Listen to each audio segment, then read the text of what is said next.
Le programme de mise à l'échelle des technologies et innovations agricoles pour l'accroissement de la résilience des systèmes de production et des exploitations familiales en Afrique de l'Ouest et du centre TARS Pro a véritablement pris son envol courant l'année 2022. Au titre des activités menées durant cette période, on peut citer la mise en place du dispositif de plateforme d'innovation intervenu le mercredi 15 mai 2022 à Bobo-Dioulasso. Ce sont au total 5 plateformes qui ont été mises en place sur les chaînes de valeur ciblées dans les zones d'intervention du projet, notamment la patate douce à chair orange, PDCO, la mangue, le manioc, le bétail viande et le lait. Elles ont été installées par le Centre national des spécialisations en fruits et légumes, CNSFL, à la demande du Conseil ouest et centrafricain pour la recherche et le développement agricole CORAF. Comment donc gérer convenablement une plateforme d'innovation sans un minimum de bagages en la matière?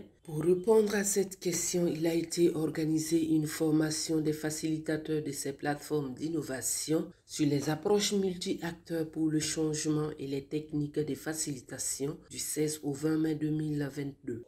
Placé sous la présidence du directeur régional de recherche environnementale et agricole de l'Ouest, Dreao, représenté par M. Seydou Sanou, chef de service scientifique et technique, cette initiative concourait à permettre que les technologies puissent passer à l'échelle afin d'impacter la productivité des systèmes d'exploitation agricole. Un mois plus tard, pour passer à la vitesse supérieure, l'atelier d'installation des membres de ces plateformes d'innovation intervenait précisément le 15 juin 2022. Il était placé sous la présidence du directeur régional de l'enseignement supérieur de la recherche et de l'innovation, le Dr Jacob Sanou, et la présence effective du haut-commissaire de la province de la Komoué, Mme Aminata Sorgo Negouba.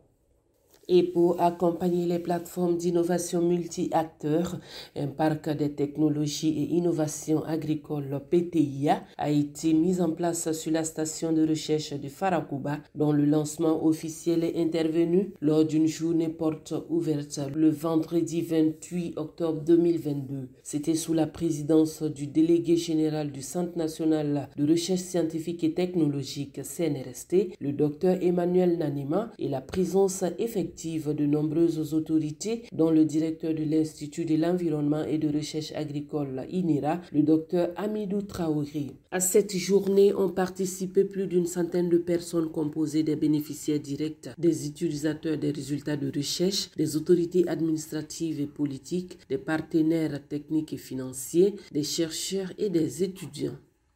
Moins d'un mois après, les acteurs se sont réunis précisément les 24 et 25 novembre 2022, toujours à Bobo-Dioulasso, afin de planifier les activités de l'année 2023 à travers le PTBA. Cet atelier a regroupé une vingtaine de participants, composés pour la plupart des membres représentant les 5 plateformes d'innovation du programme, à savoir la mangue, la patate douce à chair orange PDCO, le manioc, le bétail viande et le lait, ainsi que d'autres personnes ressources intervenant dans la mise en œuvre des activités. En rappel, le programme TARS Pro a été lancé officiellement le 28 avril 2021 lors d'un atelier dans la salle de conférence du Royal Beach Hotel de Ouagadougou. La cérémonie d'ouverture de cet atelier était placée sous la présidence du ministre de l'Agriculture, des Aménagements hydro-agricoles et de la mécanisation, représenté par le directeur général des aménagements hydrauliques et du développement de l'irrigation, le docteur Donkoura Kambou.